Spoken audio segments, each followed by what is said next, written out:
menjadi pertanyaan pemanasan. Mas Yusa, ini kalian tuh melalui CSA ini memberi apa sih kepada desa Polosiri? Memberi apa? Memberi bantuan tunai dan juga program-program yang berkaitan dengan permasalahan di desa tersebut, di program UMKM, kesehatan, pendidikan, kelestarian budaya, dan lain-lain. Ada tunai juga? Ada tunai juga, Pak. Tahu berapa? Kalau tunai, sebenarnya saya belum pernah tanya secara spesifik ya Pak, tapi kepala desa sempat menyebutkan kalau tunai itu, saya kasih contoh yang soal di bidang pendidikan itu sekitar 180 juta untuk pembangunan 2 musola di desa, jadi 2 SD. Kemudian ada acara yang besar Pak di waktu tahun 2024 itu sempat memanggil bupati dan pejabat lainnya itu hampir 300 juta. Cara apa itu? Acara peresmian dan juga peresmian launching program tahun 2024 tahun kedua, kemudian acara itu Pak yang para pelaku UMKM dan juga kesenian. Jadi mereka menganggap sebuah acara kesenian dan juga panggung dengan memanggil para pejabat di seluruh Kabupaten Semarang. Acara pembukaan kok lebih besar uangnya dibanding dengan apa tadi program membuat sekolah. Ya. Sama nih. Yang operasi desa katanya 1,6 jadinya 700. Itu besar Pak Anda. Tahun jadi Pak. Kalau UMKM pemberian berupa program itu pelatihan Dan juga bantuan alat masak. Jadi masyarakat para pelaku UMKM itu didaftar dan apa saja yang dibutuhkan, misalnya para butuh mixer, butuh kulkas, butuh alat lainnya, sudah disetorkan terus diberikan alat itu.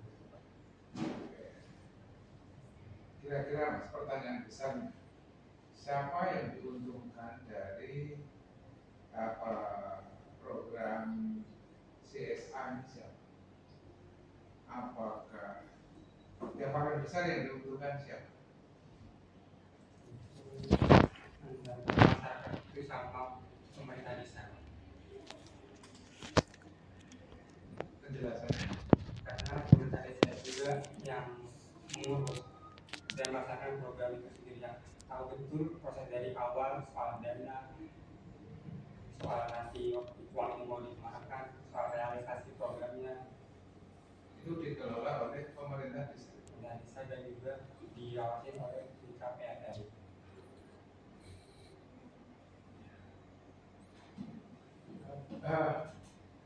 Pengentasan kemiskinan itu tidak selalu yang diuntungkan itu orang miskin.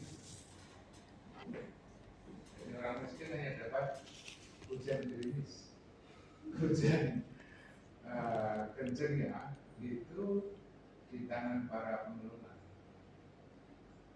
Ya. Anda sempat melihat pelatihan UMKM ya? Saya sempat Pak, waktu itu kebetulan saya lagi KKN di situ, dan saya sebagai objek yang independen itu Pak hanya mengamati, dan di situ pelatihan itu Pak manajemen event buat acara Polosiri Festival, di mana masyarakat Taruna, PKK dan lainnya dilibatkan, diberdayakan, ditingkatkan agar nanti bisa melakukan acara sendiri di tahun selanjutnya. Itu mengundang pemateri dari dosen Koperis. Anda tetap kritis karena banyak pelatihan itu sama.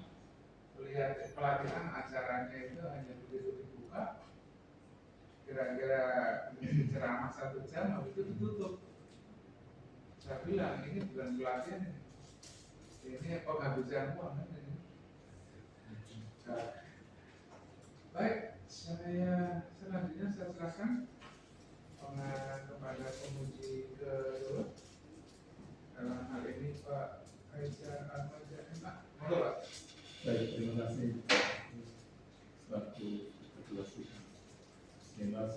warahmatullahi wabarakatuh. Waalaikumsalam warahmatullahi wabarakatuh.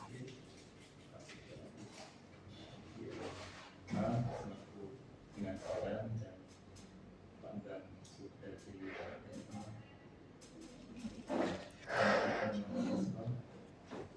Mas Musa telah menyampaikan bahwa kemudian para mahasiswa dan mahasiswi hadir di ruang ini sudah berkenan Mas Musa. Oke, mungkin saya banyak question di pertanyaan karena ketika seminar proposal nggak uji, kamu nggak dan tidak dapat cerita awal. Oke, Mas Musa. Penerima manfaat tanggung jawab sosial perusahaan dalam konteks ini PPLN di unit hidup transisi Jawa bagian tengah. Penerima manfaatnya ada nggak selain warga desa Polusi? Tidak ada Pak, jadi program ini khusus untuk di desa ini saja. Khusus di desa Polusi. Masih saja. Kenapa? Karena desa ini termasuk desa pilihan dan juga desa dampingan dan IPLN sudah dipilih sebagai pusat asesmen. Berarti ada ketentuan kenapa dia Ada. apa karena lokasi ini ya di desa itu?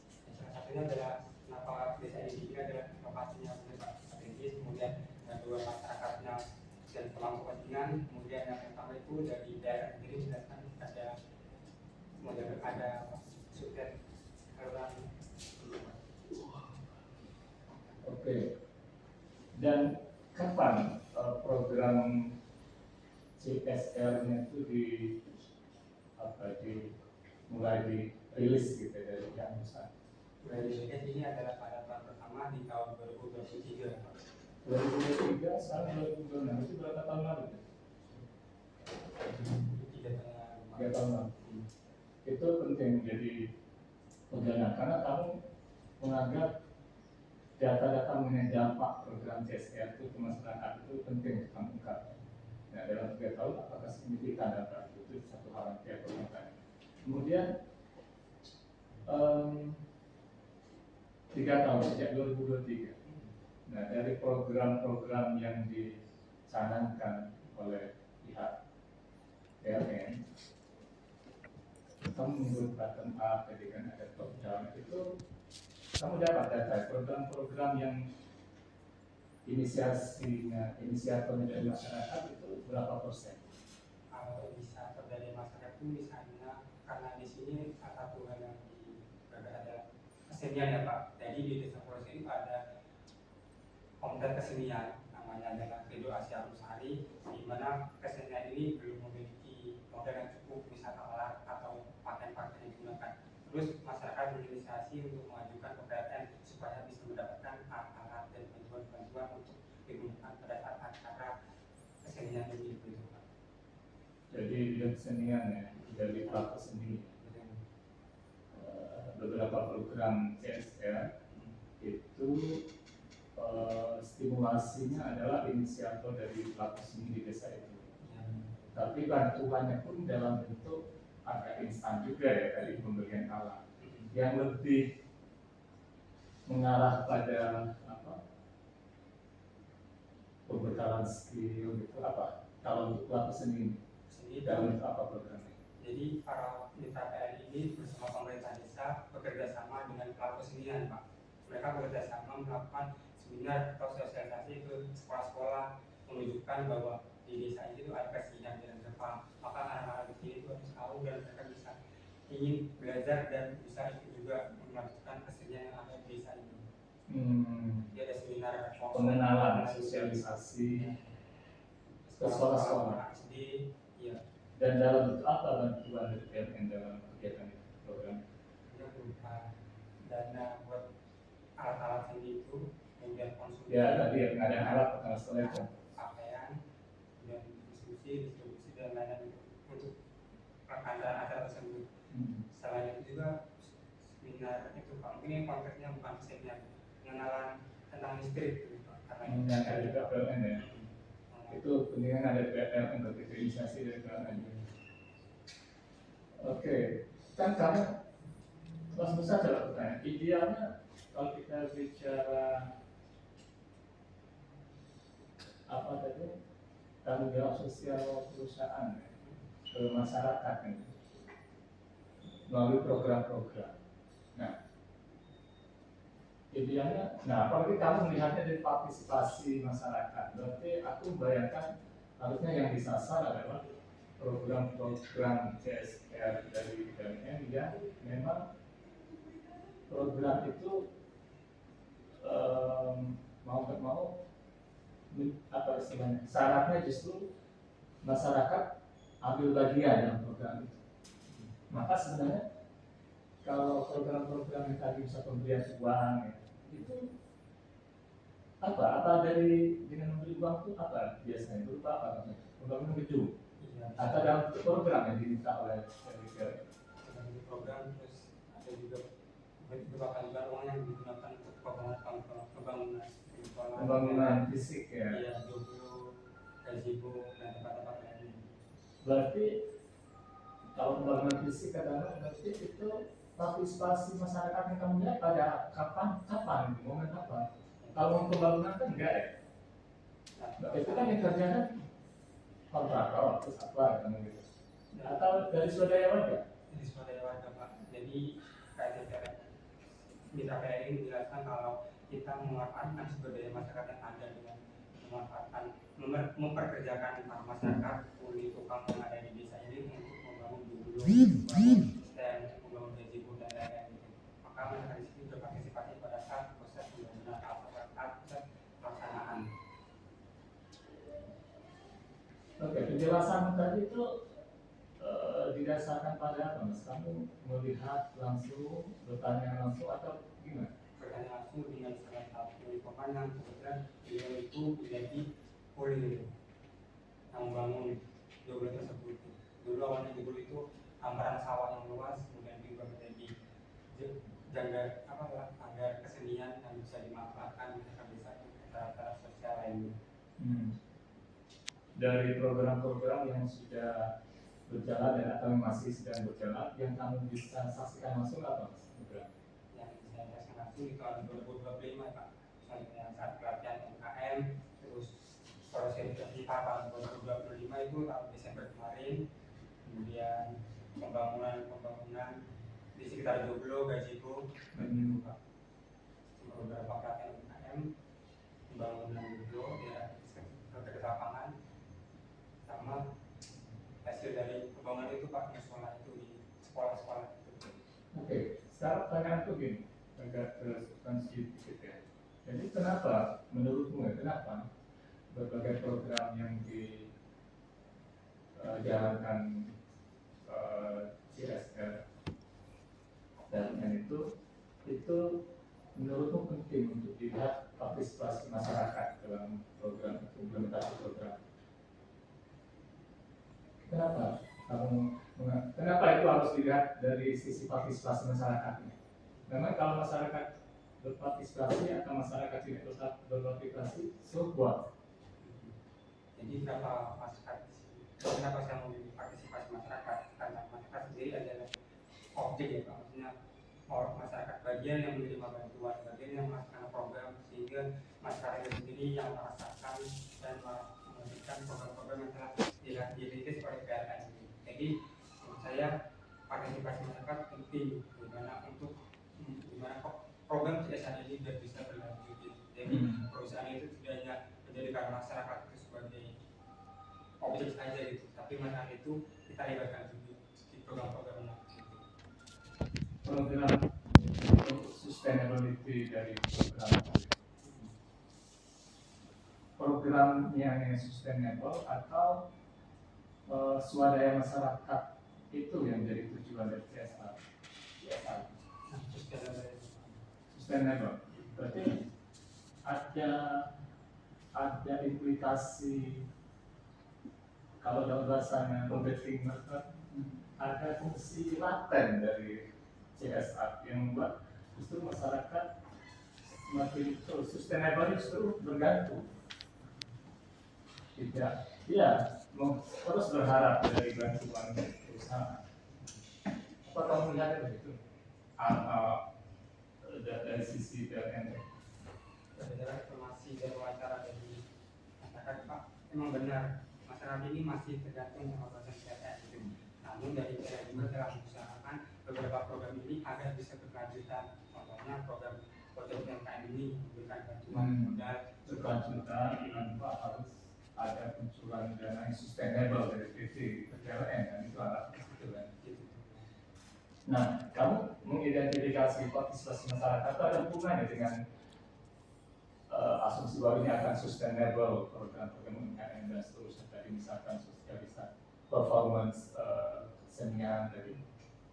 ada hubungannya gitu karena saya sudah lihat langsung dan sudah berwawancara dan lewat penjelasan para pelaku kesenian, para pemangku kepentingan, dan para pihak-pihak yang memang benar-benar berpartisipasi dan melakukan program-program CSR ini dari masyarakat.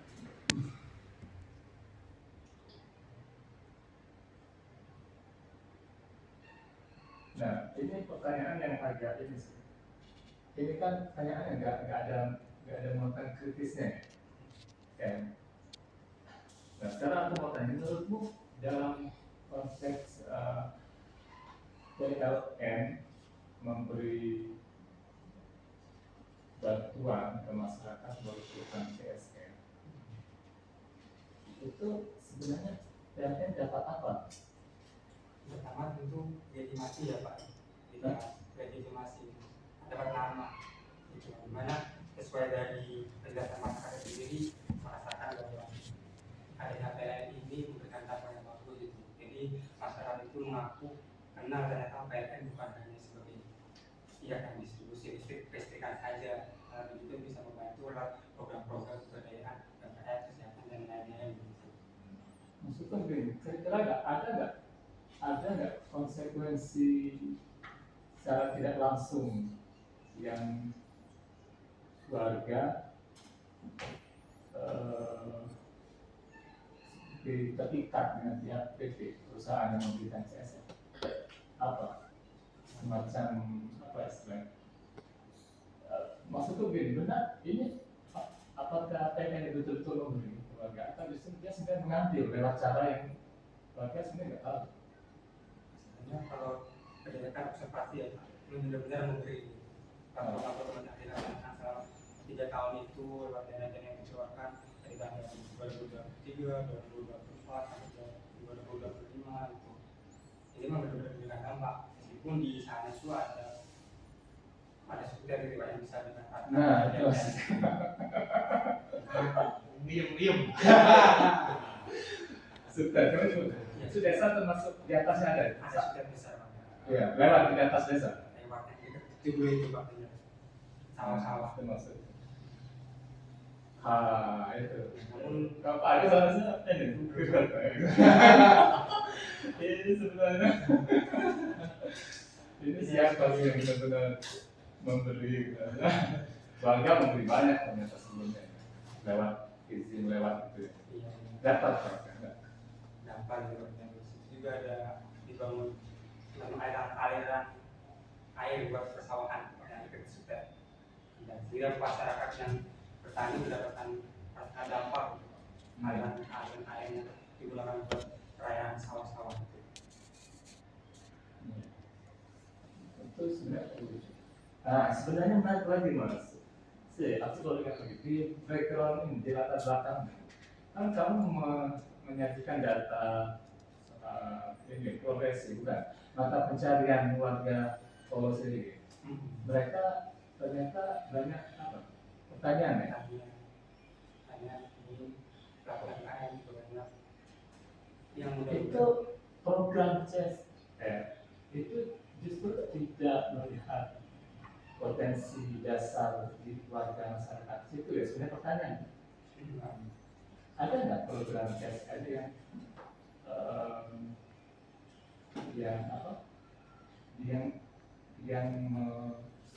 apa istilahnya ya? Yang menstimulasi lah ya mata pencarian yang di bidang pertanian tadi itu apa? Dan selama saya observasi dan saya itu belum ada yang spesifik gitu ya. Cuma dengan dibangunnya judul ini bisa digunakan buat pengumpulan para petani gitu. Jadi secara langsung gitu Pak.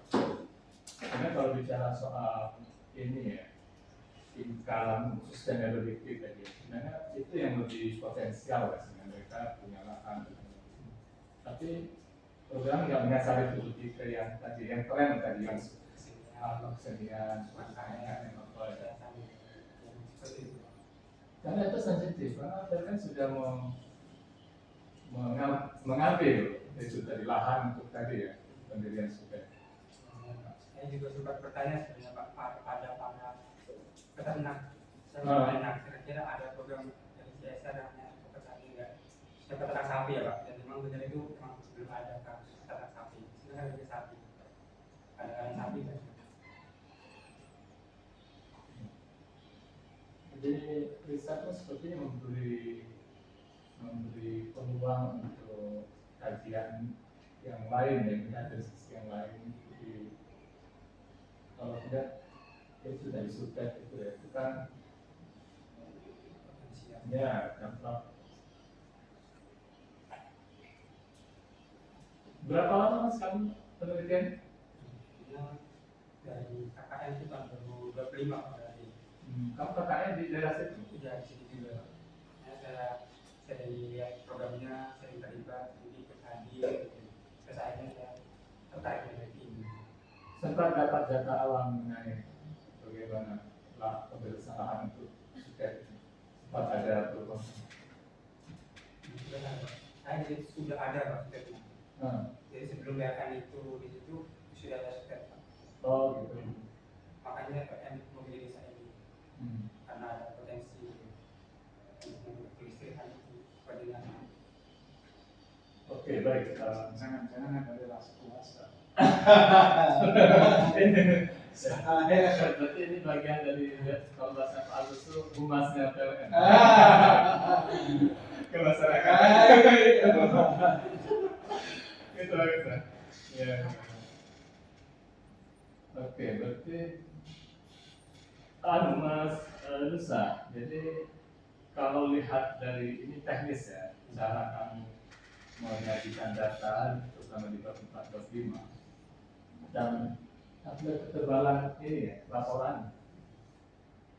Aku curiga banyak data yang belum tersajikan ya, secara rinci dan detail.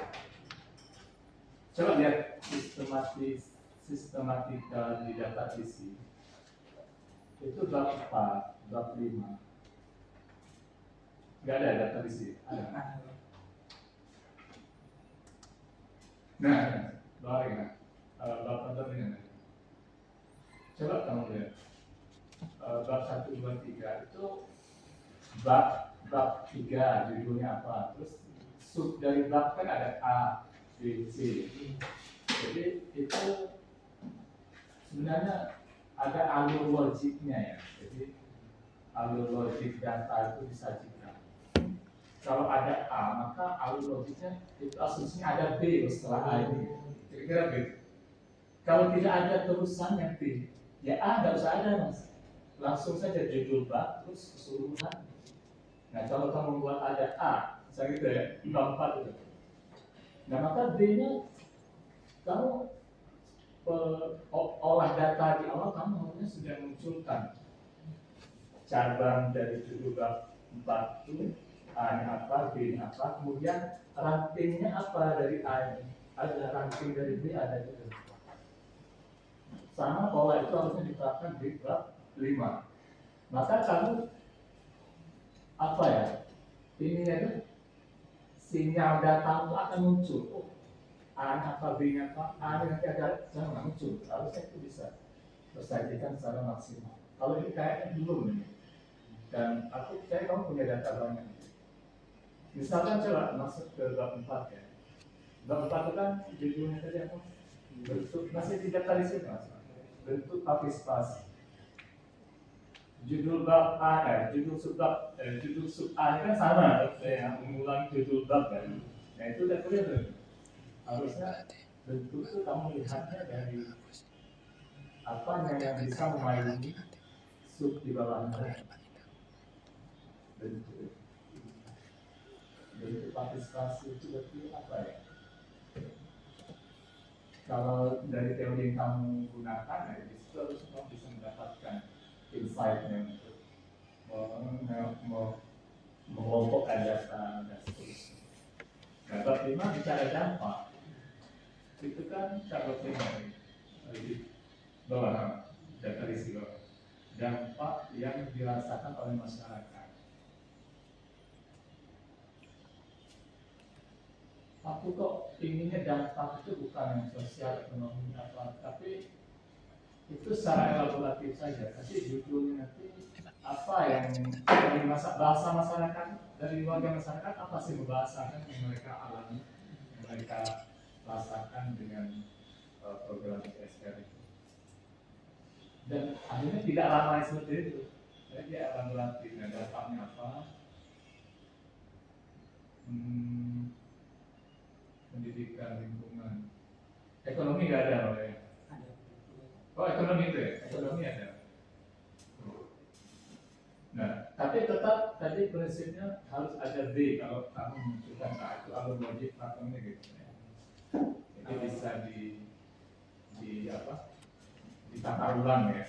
Dan konsekuensinya menurutku mesti kamu kepancing untuk menyajikan data-data yang belum tersajikan di versi awal. Itu dari saya, terima kasih. Kembali ke Ketua Sidang.